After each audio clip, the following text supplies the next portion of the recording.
Chinnaswamy stadium ಕಾಲ್ತುಳಿತದ ಪ್ರಕರಣಕ್ಕೆ ಸಂಬಂಧಿಸಿದಂತೆ ರಾಜ್ಯ ಸರ್ಕಾರ ತೆಗೆದುಕೊಂಡಿರುವ ಎರಡನೆಯ ಅತಿ ದೊಡ್ಡ ನಿರ್ಧಾರ ಮುಖ್ಯಮಂತ್ರಿಗಳ ರಾಜಕೀಯ ಕಾರ್ಯದರ್ಶಿ ಗೋವಿಂದರಾಜು ಅವರಿಗೆ ಸ್ಥಾನದಿಂದ ಬಿಡುಗಡೆ, ಜೊತೆಗೆ ಇಂಟೆಲಿಜೆನ್ಸ್ ಚೀಫ್ ಹೇಮಂತ್ ನಿಂಬಾಳ್ಕರರಿಗೆ ಸ್ಥಳ ತೋರಿಸದೆ ವರ್ಗಾವಣೆ. ಮತ್ತೊಮ್ಮೆ ನನ್ನ ಕೊಲೀಗ ಪ್ರಶಾಂತ್ ನಾಥು ಮತ್ತು ಆನಂದ್ ಇಬ್ಬರು ಕೂಡ, ಆನಂದ್ ಬೈದ ನಮ್ಮನೆ ಇಬ್ಬರು ಕೂಡ ನೇರ ಸಂಪರ್ಕದಲ್ಲಿದ್ದಾರೆ. ಆನಂದ್, ಸದಾಕಾಲ ಮುಖ್ಯಮಂತ್ರಿಗಳ ನೆರಳಿನಂತೆ ಇರ್ತಾ ಇದ್ದ ಗೋವಿಂದರಾಜು, CM's ಮ್ಯಾನ್ ಫ್ರೈಡೆ, ಅವರನ್ನೇ ಜವಾಬ್ದಾರಿಯಿಂದ ಮುಕ್ತಗೊಳಿಸುವುದು ಅಂದರೆ ಮುಖ್ಯಮಂತ್ರಿಗಳ ಮೇಲೆ ದಿನದಿಂದ ದಿನಕ್ಕೆ ಹೆಚ್ಚಾಗ್ತಾ ಇರುವ ಒತ್ತಡ ಕಣ್ಣು ಮುಂದೆ ಕಾಣಿಸ್ತಾ ಇದೆ.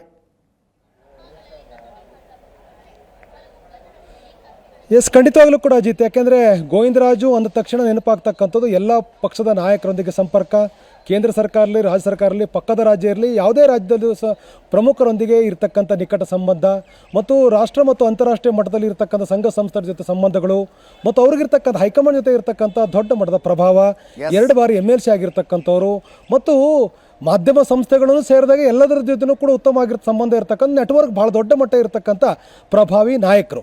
ಸೊ ಗೋವಿಂದರಾಜ್ ಅವ್ರನ್ನ ಇವತ್ತು ಅಧಿಕಾರದ ಅವರಿಗಿರ್ತಕ್ಕಂಥ ಹುದ್ದೆಯಿಂದ ತೆರವುಗೊಳಿಸ್ತಕ್ಕಂಥ ಪ್ರಯತ್ನವನ್ನು, ಆ ನಿರ್ಧಾರವನ್ನು ಮುಖ್ಯಮಂತ್ರಿ ಸಿದ್ದರಾಮಯ್ಯವರು ಮಾಡಿದ್ದಾರೆ. ಅಂತಂದರೆ ಇದು ನಿಜವಾಗಲೂ ಕೂಡ ಹೈಕಮಾಂಡು ದೊಡ್ಡ ಮಟ್ಟದಲ್ಲಿ ಮುಖ್ಯಮಂತ್ರಿಗಳ ಮೇಲೆ ಒತ್ತಡ ಹೇರಿರ್ತಕ್ಕಂಥದ್ದು ಭಾಳ ಸ್ಪಷ್ಟವಾಗಿ ಕಂಡು ಬರ್ತಾ ಇದೆ. ಇನ್ನೊಂದು ಬಹಳ ಮುಖ್ಯವಾಗಿ, ಈಗಾಗಲೇ ಸಾರ್ವಜನಿಕ ವಲಯದಲ್ಲಿ ಸರ್ಕಾರ ತೆಗೆದುಕೊಂಡ ನಿರ್ಧಾರದ ಬಗ್ಗೆ ಟೀಕೆ ಟಿಪ್ಪಣಿಗಳು ವ್ಯಕ್ತವಾಗ್ತಾ ಇರುವ ಹಿನ್ನೆಲೆಯಲ್ಲಿ ಸರ್ಕಾರ ಯಾರೋ ಮಾಡಿ ತಪ್ಪಿಗೆ ಅಧಿಕಾರಿಗಳನ್ನು ಅಮಾನತು ಮಾಡಿದೆ, ಇದು ಸರಿಯಲ್ಲ ಅಂತಕ್ಕಂಥ ಟೀಕೆಗಳು ವ್ಯಕ್ತವಾಗ್ತಾ ಇರುವಂಥ ಹಿನ್ನೆಲೆಯಲ್ಲಿ ಈ ಕಾರ್ಯಕ್ರಮಕ್ಕೆ ಮುಂಚೂಣಿಯಲ್ಲಿ ನಿಂತು ಕೆಲಸ ಮಾಡಿರ್ತಕ್ಕಂಥ ಆರೋಪ ಎದುರಿಸ್ತಾ ಇರುವಂಥ ಗೋವಿಂದರಾಜ್ ಅವರನ್ನು ಕೂಡ ನಾವು ಅವ್ರನ್ನ ತೆರವುಗೊಳಿಸಿದ್ದೇವೆ ಅಂತಕ್ಕಂಥ ಒಂದು ಸಂದೇಶ ಕೊಡುವ ನಿಟ್ಟಿನಲ್ಲಿ ಮುಖ್ಯಮಂತ್ರಿಗಳು ಈ ನಿರ್ಧಾರ ಮಾಡಿದ್ದಾರೆ ಅನ್ನುವಂಥ ಮಾತುಗಳು ಕೂಡ ಕೇಳಿ ಬರ್ತಾ ಇದೆ.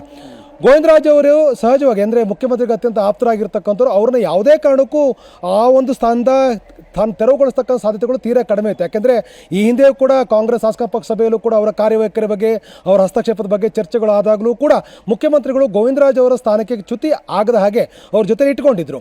ಈಗ ಈ ಒಂದು ಪ್ರಕರಣದಲ್ಲಿ ಅಂದರೆ ಕಾಲ್ತುಳಿತಕ್ಕೆ ಭಾಳ ಮುಖ್ಯವಾಗಿ ಗೋವಿಂದರಾಜ್ ಅವರೇ ಕಾರಣ ಅಂತಕ್ಕಂಥ ಆರೋಪವನ್ನು ಪ್ರತಿಪಕ್ಷವಾಗಿರ್ತಕ್ಕಂಥ BJP ಮತ್ತು JDS ನಾಯಕರು ಮಾಡ್ತಾ ಇರತಕ್ಕಂಥ ಆರೋಪ ಒಂದು ಕಡೆ ಆದರೆ, ಇನ್ನೊಂದು ಕಡೆ ಹೈಕಮಾಂಡ್ನಲ್ಲೂ ಕೂಡ ಗೋವಿಂದರಾಜ್ ಅವರ ಕಾರ್ಯವೈಖರಿಗೆ ಬೇಸರ ವ್ಯಕ್ತವಾಗಿರುವಂಥ ಹಿನ್ನೆಲೆಯಲ್ಲಿ ಇವತ್ತು ಮುಖ್ಯಮಂತ್ರಿ ಈ ನಿರ್ಧಾರ ತೆಗೆದುಕೊಂಡಿದ್ದಾರೆ ಅನ್ನುವಂಥ ಮಾಹಿತಿಗಳು ಕೂಡ ಇದೆ.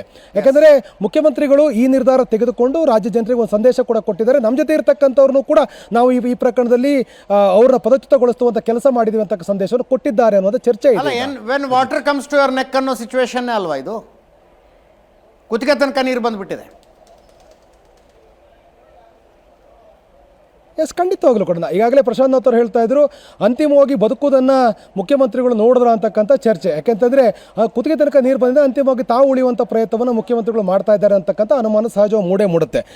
ಗೋವಿಂದರಾಜ್ ಅವ್ರನ್ನ ಯಾವುದೇ ಕಾರಣಕ್ಕೂ ಡಿಸ್ಟರ್ಬ್ ಮಾಡ್ತಕ್ಕಂಥ ರಾಜಕೀಯ ಸನ್ನಿವೇಶ ಕರ್ನಾಟಕದಲ್ಲಿ ಇರಲಿಲ್ಲ. ಅವರು ಅಷ್ಟು ಪ್ರಭಾವಿ, ಹಾಗಾಗಿ ಹೈಕಮಾಂಡ್ ಜೊತೆ ಕೂಡ ಉತ್ತಮವಾಗಿರೋ ಸಂಬಂಧ ಹೊಂದಿರತಕ್ಕಂಥವ್ರು, ಎಲ್ಲ ರೀತಿಯ ನೆಟ್ವರ್ಕ್ ಇರ್ತಕ್ಕಂಥವ್ರು.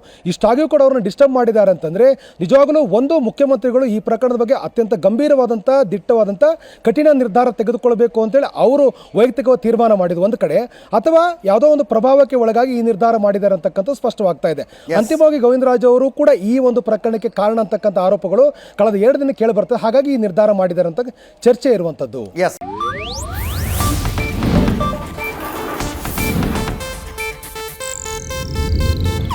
ಇದು ಏಷ್ಯಾನೆಟ್ ನ್ಯೂಸ್ ನೆಟ್ವರ್ಕ್ ಪ್ರಸ್ತುತಿ.